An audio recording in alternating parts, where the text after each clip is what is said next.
सूर्य ग्रहण है, ये कुछ नहीं करेगा। सब कुछ तो इसके ब्लॉग में आता है, फिर मेरे ब्लॉग में क्या आता है इमेजिन भी नहीं कर सकता कि ये कैसी सिचुएशन होती है। और मैंने सोचा कि आज मैं इस टॉपिक पे वीडियो बनाती हूँ। ऐसा लगा मेरी जिंदगी पलट गई, सब कुछ एक फेज था लाइफ का निकल गया। हम तो बहुत पुराने खिलाड़ी हैं, वो रिस्पेक्ट शायद हमारी कभी नहीं हो सकती। कोशिश करती हूँ सब ठीक हो जाए आने वाले टाइम में। किसे की न मन रे वो जाट हो शहर जो जाट की न मन रे वो है जाटनी। Hello guys, welcome to my vlog और आपका स्वागत है कनिका राणा व्लॉग्स चैनल पे।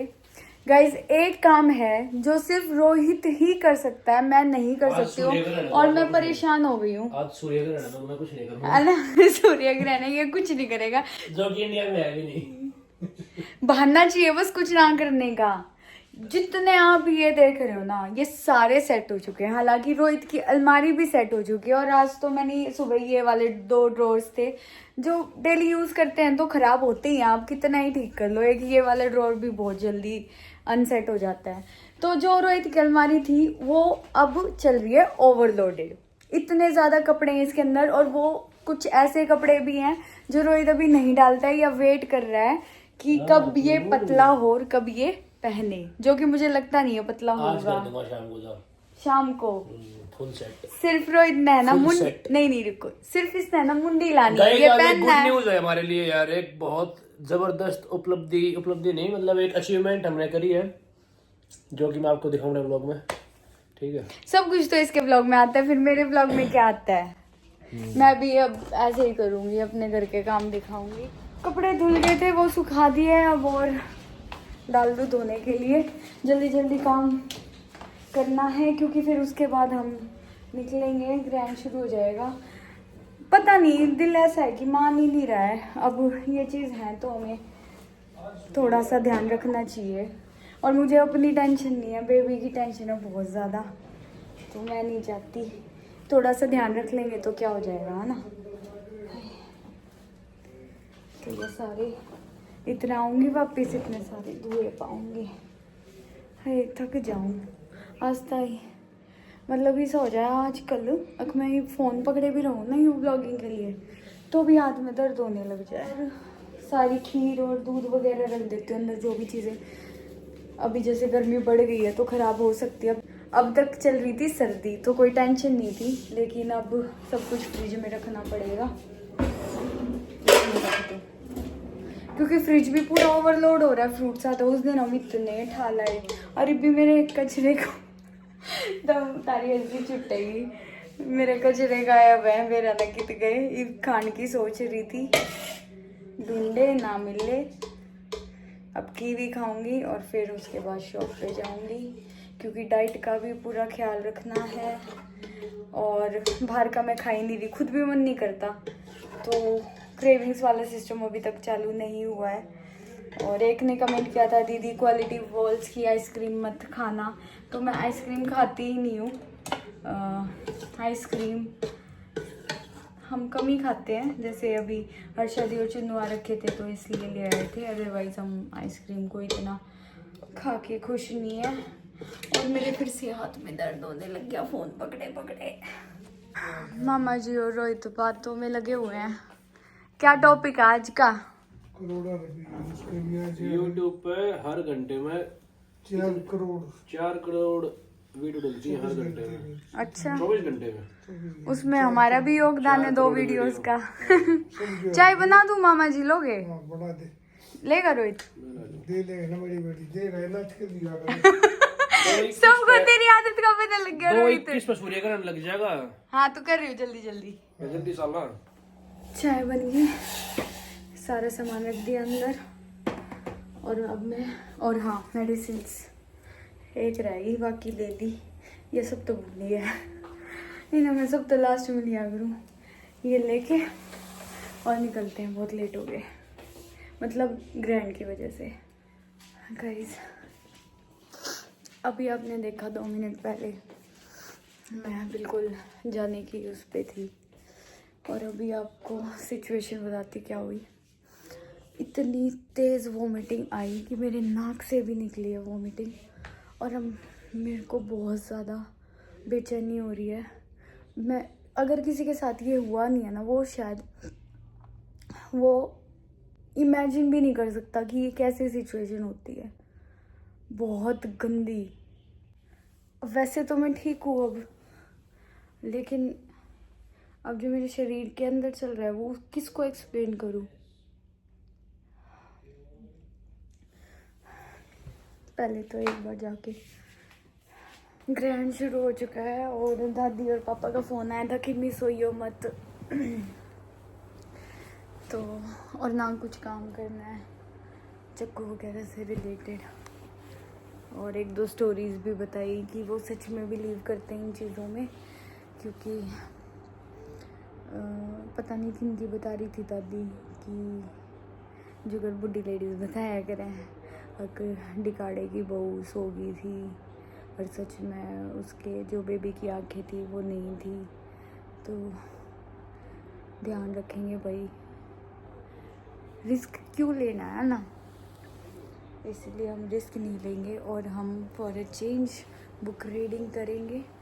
पहले मैं बहुत पढ़ा करती, मैंने ऐसा लग गया कि टाइम के साथ मेरी पर्सनालिटी भी बहुत चेंज होगी, बहुत ज़्यादा। मैं वाकई नहीं कर रही है ना जो मैं पहला थी, पता ना कैसी सी होगी मैं। मेरी मम्मी नू क्या करे और घर के भी सारे यूँ क्या करते कि मैं एक ऐसी पर्सनालिटी है जो इस धरती पर आकर सब कुछ करना चाहे, और लिटरली मैं ऐसी ही थी। अब थोड़ी अजीब सी होगी, पता ना शायद पहले ये डर नहीं था कि लोग क्या कहेंगे क्या बोलेंगे, अब वो डर है शायद, लोग क्या कहेंगे क्या बोलेंगे। और एक जो होती है पब्लिक फिगर या उस तरीके से कि उसको मेंटेन करके रखना है तो अब उसको मेंटेन करके भी रखेंगे। तो अभी बहुत खाली टाइम है मेरे पास, अभी मैं बैठ के प्रोसेस कर रही थी और मैंने सोचा कि आज मैं इस टॉपिक पे वीडियो बनाती हूँ ताकि कुछ स्टूडेंट्स हैं जिनको हेल्प मिल जाए। हर एक की फैमिली सेम नहीं होती है कि पापा पैसे कमाते हैं या घर में कोई बिजनेस है तो उनसे उनका घर चल रहा है। कई बार सिचुएशन अलग होती है, सर्कमस्टांसेस अलग होते हैं, तो बच्चे के ऊपर प्रेशर आ जाता है कि आपको जल्दी अर्न करना है, आपको पैसे कमाने हैं, आपको घर चलाना है। तो कुछ इसी तरीके की सिचुएशन हुई थी हमारे साथ। दादाजी एक्सपायर हो गए थे और दादी ताऊ के में चली गई थी। तो मेरी ग्रेजुएशन उस टाइम पे चल रही थी, लास्ट ईयर चल रहा था। भाई छोटा था और पापा मेरे देख नहीं सकते, आप सबको पता है। तो उस सिचुएशन में प्रेशर सारा मेरे ऊपर आ गया और मम्मी ने भी कोशिश की थी बहुत पहले, पार्लर वगैरह खोला, बच्चों पे ध्यान नहीं दिया गया और गांव में चीज़ें नहीं चलती हैं, आपको भी पता है, उधार ज़्यादा हो गई। तो फिर मम्मी का कॉन्फिडेंस धीरे धीरे बिल्कुल कम हो गया और ऐसी हो गई कि अब ऐसा इतना कॉन्फिडेंस रहा ही नहीं कि वो अपनी लाइफ में आगे बढ़ के कुछ कर ले और कुछ इस तरीके का सपोर्ट मिले। तो मेरी जो आदत थी ना, हमेशा मैं बहुत ज़्यादा ऑब्जर्व करती थी लोगों को, वो क्या कर रहे हैं। मैंने जो भी अपनी लाइफ में अचीव किया कुछ भी, तो वो हमेशा दूसरों से सीख के किया मेरे को, क्योंकि गाइड करने वाला तो कोई था ही नहीं कि कौन गाइड करे क्या करना है क्या नहीं करना है। क्योंकि ग्रेजुएशन मेरे को ये भी नहीं पता था दिल्ली यूनिवर्सिटी क्या है क्या नहीं है, पर जो भी है सारा फ्रेंड्स को देखते देखते और करती चली गई। हम गए थे शिवाजी कॉलेज में एडमिशन के लिए, तो फ्रेंड का फ़ोन आया, पारुल थी और एक रिदिमा, कि हम दोनों तो सत्यवती कॉलेज में खड़े हैं, आजा तू यहाँ आ जा, यहाँ एडमिशन ले ले। और दोनों की कट ऑफ उस टाइम पे सेम थी, तो मुझे लगा कि चलो कोई तो साथ होगा अनजान कॉलेज में। तो मैंने सत्यवती कॉलेज में एडमिशन ले लिया। उसके बाद मैंने एसएससी की कोचिंग शुरू कर दी और अब मुझे ये था, मुझे मैथ्स पसंद नहीं थी तो क्या करूं, क्योंकि ऐसा तो हो नहीं सकता हर इंसान सारे सब्जेक्ट्स में परफेक्ट हो। मैं मैथ्स में नहीं थी, मुझे कभी से मैथ्स नहीं पसंद। मेरे को तो ना मेरे कभी ये LHS और RHS कभी सेम आए, कभी नहीं आए। मुझे पता है मैंने कैसे गिर पड़ के 11th तक मैथ्स करी, उसके बाद 12th में मैंने ड्रॉप कर दी थी, फिर मैंने फ़िज़िकल एजुकेशन ले ली थी। तो उसके बाद क्या हुआ, ग्रेजुएशन शुरू कर दी। फिर एक स्टूडेंट था जिसने बोला कि मैं SSC की कोचिंग लेता हूँ और उसी के साथ स्टेनोग्राफी भी करता हूँ, उसमें मैथ्स का एग्ज़ाम नहीं देना होता। मैंने तो तब इग्नोर करा। फिर मेरे भैया हैं, विकास भैया, मौसी के बेटे, उन्होंने SSC की कोचिंग की, उन्होंने जॉब लगी उनकी स्टेनो में। फिर मेरा रास्ता क्लियर हो गया। अब शायद मुझे यही करना है क्योंकि इसमें मैथ्स नहीं है और मैं कर सकती हूँ। रीजनिंग मेरी बहुत अच्छी थी, इंग्लिश अच्छी थी और मैथ्स में ही अटकती थी। तो मेरा रास्ता क्लियर हो गया, मेरे अंदर इतना कॉन्फिडेंस आ गया कि मेरे को तो स्टेनोग्राफर बनना ही बनना है।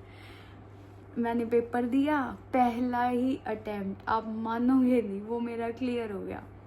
अब SSC क्लियर करने के बाद आई स्टेनोग्राफी की बारी। स्टेनोग्राफी का टेस्ट दिया और स्टेनो भी क्लियर हो गया। अब ये बताओ आप कि जब मेरी स्टेज 1 स्टेज 2 क्लियर हो गई, अब मुझे कोई नौकरी से रोक सकता था? मैंने सपने लेने शुरू कर दिए कि पूरे कॉलेज में इकलौती लड़की मैं होंगी जिसकी इस एज में गवर्नमेंट जॉब लगेगी। मतलब सोच ली थी यार, पेपर क्लियर हो गए थे, ये रह गया कुछ भी ना। और फिर जिस दिन फाइनल मेरिट लिस्ट आती है ना, मेरिट लिस्ट होती है वो कि वैकेंसी जब मान लो 5 हो, पेपर क्लियर करने वाले 10 हों, तो जो बाकी के एक्स्ट्रा 5 है जिनके मार्क्स थोड़े कम हैं उन 5 से, तो उन 5 को निकाल देते हैं। तो मेरिट लिस्ट आई और उस मेरिट लिस्ट में मैं निकल गई और ऐसा लगा मेरी ज़िंदगी पलट गई सब कुछ, क्योंकि मैंने बहुत मेहनत की। मैं सुबह कॉलेज जाती थी, फिर मैं SSC की कोचिंग लेती थी, फिर मैं स्टेनो की क्लास लेती थी, रात को 9 साढ़े 9 बजे मैं घर पे घुसती थी। मैंने सोचा ही नहीं था कि ऐसा कुछ हो जाए। वो कहते हैं ना, रियल नज़र इज़ रियल, तो वो होता है। शायद नज़र लग गई, सबको बता दिया तो हो गया। चलो, एक फेज़ था लाइफ का, निकल गया। उसके बाद क्या हुआ, दोबारा टेस्ट दिया, क्योंकि साल में एक बार तो देते हैं। नेक्स्ट ईयर टेस्ट दिया तो रिज़ल्ट ही नहीं आया, पता नहीं क्या ग्लिच हुआ क्या नहीं। उसके बाद उसी साल मेरे को एक स्टूडेंट था स्टेनोग्राफी का ही, तो उसने मेरे को सजेस्ट किया कि एक है ना आउटसोर्सिंग एजेंसी होती है। वो एजेंसी क्या होती है, स्टूडेंट्स को अपने पास रजिस्टर करती हैं 5000 रुपीज़ में। और क्या करती है वो एजेंसी, जैसे वो टाई अप करती हैं कंपनीज़ के साथ, गवर्नमेंट इंस्टीट्यूट्स के साथ, कि अगर आपको बंदे चाहिए काम के लिए तो हम आपको प्रोवाइड करेंगे। तो एक तरीके से उनका कमीशन बेस का काम होता था। मान लो ये ऑर्गेनाइजेशन है, इनको वर्कर्स चाहिए और ये हम हैं, हमें तो पता नहीं है कहाँ वैकेंसी निकल रही है, क्या हो रहा है, लेकिन ये आउटसोर्सिंग कंपनी, मान लो मैं एजेंसी हूँ, मुझे कांटेक्ट करेंगे, मैं उन बच्चों को कांटेक्ट करूँगी और जिनकी कैलिबर जो है, जिनकी जो क्वालिफ़िकेशन है, उसके हिसाब से वो उन जगह पे उन बच्चों को भेजते थे। तो मैंने उस एजेंसी में अपने आप को रजिस्टर करवा लिया 5000 रुपीज़ में। हमें पता है उस टाइम पे हमारा कितना बड़ा रिस्क था, 5000 रुपये। 5000 उस टाइम पे मेरे को ऐसा लग रहा है 50,000 के बराबर थे, इतना टोटल रिस्क। और ये था कि बस अब करना ही है। रजिस्टर करवाने की कोई गारंटी थोड़ी है कि आपको जॉब मिल जाएगी। रजिस्टर का मतलब ठीक है, आप रजिस्टर हो, आप लिस्ट में नाम आ गया आपका, आपको कहीं भेज देंगे जहां आपकी नौकरी लग सकती है, बस ये काम था। तो थोड़े दिन के बाद कॉल आया एजेंसी से कि आपका मोरारजी देसाई नेशनल इंस्टीट्यूट में आपको जाना है, तो वहाँ पे आपको पहले स्टेनो टेस्ट देना पड़ेगा, फिर इंटरव्यू देना पड़ेगा। फिर मैं गई और वैकेंसी एक ही थी। मुझे ये भी नहीं पता था कि वहाँ जहाँ मैं टेस्ट देने जा रही हूँ वहीं के लिए नौकरी है या फिर सिर्फ टेस्ट वहाँ देना है। मैंने अपना टेस्ट दिया, मेरा क्लियर हुआ, फिर मैंने इंटरव्यू दिया, मेरा वो क्लियर हुआ। फिर मेरे को फिशी लगने लग गया कि नहीं, कुछ गड़बड़ है, क्योंकि वो भी गवर्नमेंट की कॉन्ट्रैक्चुअल बेसिस जॉब थी। वो भी ऐसी ही नहीं थी कि बिल्कुल ही कोई प्राइवेट अकाउंट कह रही हूँ, प्राइवेट ऑर्गेनाइजेशन हो। फिर जो मेरे भैया की, जिनकी मैं बता रही थी स्टेनोग्राफर थे, उनकी जॉब लग गई थी। तो उस टाइम पे वो मिनिस्ट्री में जॉब करते थे और मिनिस्ट्री से उन्होंने फ़ोन किया मोरारजी देसाई में कि आप एक बार चेक करो कि कोई कनिका नाम की लड़की उन्होंने सिलेक्ट की है क्या पीए की जॉब के लिए, पीए यानी पर्सनल असिस्टेंट की जॉब के लिए। उन्होंने कहा हाँ हमने की है, और वो लड़की ज्वाइन नहीं कर रही है, उसने 1 हफ्ता निकाल दिया है। मैं डर में ज्वाइन नहीं कर रही थी क्योंकि मुझे सारा फिशी लग रहा था, कहीं ये फेक नहीं है, कहीं मैं गलत चली जाऊँ कभी, क्योंकि था कौन जिसको मैं जाके बताऊं, जिसको पता हो कि हाँ ये चीज़ें क्या है। बच्चों से सीख के बच्चों में ही रही, और फिर मैं गई, ज्वाइन किया। पहले तो मैंने डांट खाई, फिर उनको भी हंसी आ रही थी, और सब मेरा साइज़ देख के, यानी कि छोटी सी है, सब बोलते थे आके ये क्या ऑफिस संभालेगी, इसको क्या पता। पर पूरा जो डायरेक्टर्स ऑफिस था मैंने संभाला, 4.5 साल वहाँ जॉब की। मेरी लाइफ के बेस्ट दिन हैं वो, उनको मैं भूल नहीं सकती। और जो भी मेरे यारे प्यारे हैं, जिनको पता है कि मुझे जॉब करना उस टाइम पे क्या अब भी बहुत पसंद है। पर इतना पागल तो कोई नहीं है ना कि जॉब में जो सैलरी मिल रही हो वो जब मैं 2-3 दिन में कमा सकती हूँ अभी, तो वो मैं क्यों पूरे महीने काम करके कमाऊँगी। तो बस उस चीज़ का फ़र्क है। वो लाइफ भी अच्छी थी और मेरी ये लाइफ भी अच्छी है कि मैं घर रह के भी अर्न कर पा रही हूँ, अपनी फैमिली के साथ रहती हूँ और घर से बाहर नहीं निकलना पड़ता। और उसके बाद की स्टोरी आपको पता ही है। फिर रोहित आया लाइफ में और मोरारजी में ही हम मिले थे। तो मैं ये स्टोरी इसलिए बता रही हूँ कि बहुत जो मेरे नए सब्सक्राइबर्स हैं उनको पता ही नहीं है कि रियल कनिका राणा कौन है। अब तो बस आप ये देखते हो कि हाँ एक लड़की ऐसे ब्लॉग्स बनाती है। तो वो ब्लॉग की जर्नी भी बिल्कुल आसान नहीं थी। क्यों ऐसे ही थोड़ी कोई किसी का व्लॉग देखने लग जाएगा। फिर मैंने इसकी रील्स बनाने लग गई थी मैं। नहीं, पहले टिकटॉक था, टिकटॉक पे मैंने वीडियोस बनानी शुरू करी। वहाँ से मेरे को काफ़ी पॉपुलैरिटी गेन हुई। मैं बनाती थी तब फ़नी और मोटिवेशनल, यानी कि दहेज और इन सब पे बात करती थी। और किसी ने एक्सपेक्ट किया ही नहीं था कोई हरियाणवी इतनी प्यारे तरीके से बोल सकता है, क्योंकि मेरी हमेशा हिंदी और हरियाणवी मिक्स रही है। तो वो चीज़ थी इकलौती जो मेरी वीडियोस को वायरल करती थी। और शायद इससे पहले खुद की आवाज़ में कोई बनाता भी नहीं था। ये बाद में चल रहे हैं, हम तो बहुत पुराने खिलाड़ी हैं। हम जो एक आध क्रिएटर है जो अपनी आवाज़ में बनाया करता, बहुत बाद में लोग गाने खुद की आवाज़ में बनानी शुरू करी है ना, गाने चला कर उनके ऊपर टिकटॉक पर रील बनाया करते। तो वो चीज़ सॉन्ग्स के ऊपर तो मैंने नहीं बनाई, बहुत कम, रेयरली एक आध बार ट्राई करने के लिए। फिर टिकटॉक बंद हो गया, रील बनानी शुरू कर दी। और जब रोहित मिला तब मेरे 50,000 फॉलोअर्स थे इंस्टा पे। तब तक भी मतलब इतनी पॉपुलैरिटी थी, क्यों वीडियोस वायरल होती थी, फॉलोअर्स हालांकि इतने नहीं थे। पर शुभम ने पहचान ली, रोहित ने ना पहचानी, क्या कनिका राणा है। फिर वहाँ से हमारी शुरू हुई जर्नी। थोड़ा यूट्यूब भी शुरू करा रोहित के कहने पे कि जब छोटी वीडियोस में लोग तेरे को देख रहे हैं तो बड़ी में भी देखना पसंद करेंगे। पर जो बड़ी वीडियो की जर्नी है वो बहुत ही अलग होती है, क्योंकि हमारी आदत क्या हो रही है, यूँ रील देखने की, है ना। इतना टाइम आजकल किसी के पास है नहीं कोई ऐसे वीडियोस देखे।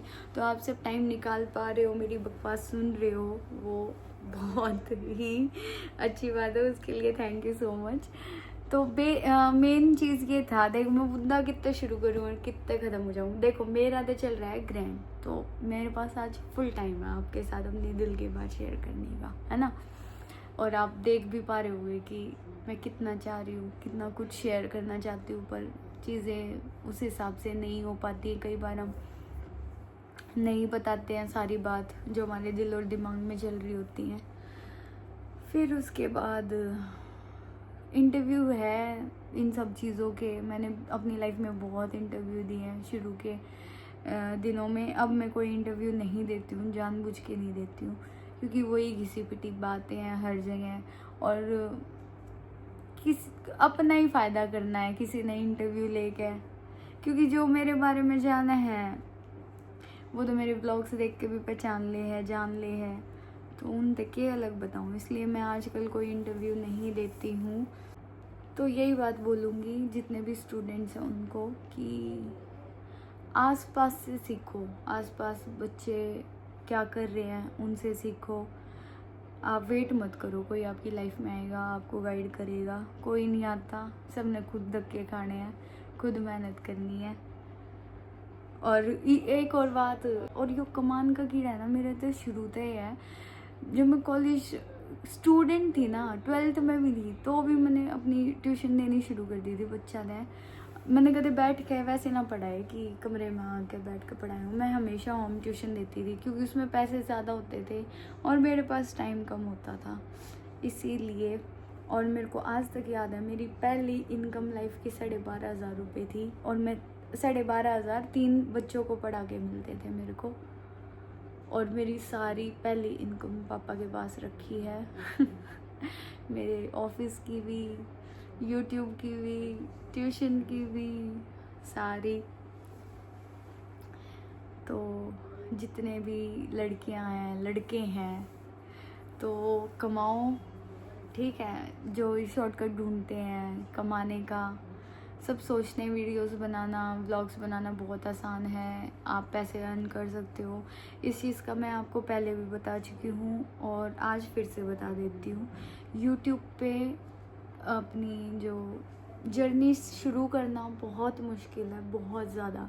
आप किसी भी फैमिली को उठाओ और कोई एक जना व्लॉग बनाने लग जाए, पॉसिबल ही नहीं है। हमें क्या पता उस बंदे को हमें क्यों देखना है। तो या तो हमारा कोई ऐसा लिंक हो कि कोई ऐसा इंसान जिसको सब जानते हो और वो इंसान हमारे बारे में बता दे कि ये इंसान है, इसके व्लॉग्स जाके देखो। या फिर आप शॉर्ट वीडियोस के थ्रू आप फेमस हो, मान लो आप छोटी वीडियोस बनाते हो, लोग आपको जानते तो हैं, तो आपको लंबे फॉर्मेट में भी देखना पसंद करेंगे। जो कि एग्जांपल है मेरा, कि मैंने पहले छोटे प्लेटफॉर्म्स पे अपनी जर्नी शुरू की है। एकदम से यूट्यूब पे आके कोई नहीं देखने लगता किसी को भी, तो ऐसे जर्नी शुरू होती है। और जितने भी बच्चे हैं उनको यही कहूँगी, ये लास्ट ऑप्शन रखो, ये बिल्कुल लास्ट। आज मैं चाहे कितना ही कमा लूँ, मैं अपनी चाहे रियल इनकम कितनी ही बता दूँ, लेकिन जो रिस्पेक्ट जॉब में है वो रिस्पेक्ट शायद हमारी कभी नहीं हो सकती। क्यों, कोई हमारे काम को काम समझता ही नहीं है। लोगों को लगता है वीडियोस बनाना कैमरा खोल के और के काम है तो मैं तो खैर उन चीज़ा तो ऊपर जाली, मैं तो छिकली ये एक्सप्लेन कर के भी कि सिर्फ झाड़ू पोछा बर्तन भांडे इन पे भी ऊपर बहुत काम है। और सिर्फ वही पर्सन अच्छा नहीं होता जो सिर्फ यही घर के काम करता है। दुनिया करती आ है पीढ़ी दर पीढ़ी, और आगे भी करेगी। नू तो है ना बिना ये काम करे कोई आगे सक्सीड हो जाए, पर इसके साथ साथ हमें और काम भी करने हैं, इनकम भी बढ़ानी है। अगली जनरेशन ये मारे के प्रॉपर्टी रह रही है, नू बताओ, पर हमारे दादा अर्गे कितनी थी, एक बैकअप था, लेकिन वो बैकअप ही हमारे पास नहीं है, तो हमने खुद का बनाना है, उसके लिए मेहनत करनी है। वो सब चीज़ों पे भी ध्यान दो, क्योंकि हर कोई मतलब इतनी प्रॉपर्टी लेकर पैदा ना होता है। तो हम और बढ़ाएंगे, अगली जनरेशन्स के लिए बहुत मेहनत करेंगे और अगली जनरेशन को भी यही सिखाएंगे, मतलब इनको भी हम यही सिखाएंगे कि आपको भी ऐसे ही मेहनत करनी है, कमाना है और प्रॉपर्टी घटानी नहीं है, बढ़ानी है तो ये थी मेरी छोटी सी बकवास। छोटी नहीं थी वैसे, आज की मेरी बहुत लंबी थी और एक पार्ट और रह गया है बकवास का। कई बार आप देखते हो फैमिली में कुछ अनबन होती है, तो जैसे एक नॉर्मल फैमिली होती है ऐसी हमारी भी फैमिली है, हमारी अनबन भी होती है, रुस्सामनी भी हो है, हम आपस में बात करनी भी छोड़ रहे हैं। कई बार जो चीज़ें बताने की हो है हम बता दे हैं, और कई बार कुछ चीज़ें छुपाने की हो है वो हम छुपा ले हैं।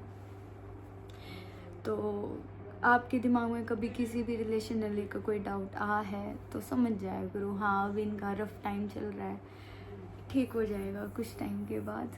अभी चल रहा है रफ टाइम, झूठ क्या बोलना, कोशिश करती हूँ सब ठीक हो जाए आने वाले टाइम में। बस गाइस आज किसी का मुंह बनने वाला है। पता है क्यों? क्योंकि मैं घिया बना रही हूँ और ये मेरी फेवरेट सब्जी है, इसको मैं हर रूप में खा सकती हूँ। गाइस रोहित ने पबजी खेलना शुरू कर दिया।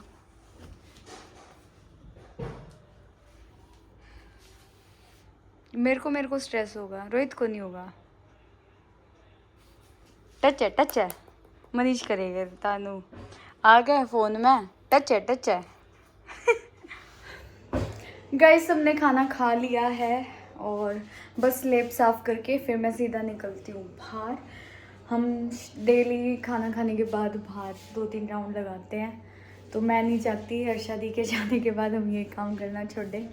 जो अच्छी आदतें हमने पकड़ी थी वो हम नहीं छोड़ेंगे। तो ये फिनिश करके मैं चलती हूँ और इसी के साथ मैं करती हूँ अपना व्लॉग एंड। आई होप आपको पसंद आया होगा। फिर मिलेंगे एक और अच्छे से व्लॉग में, तब तक के लिए बाय।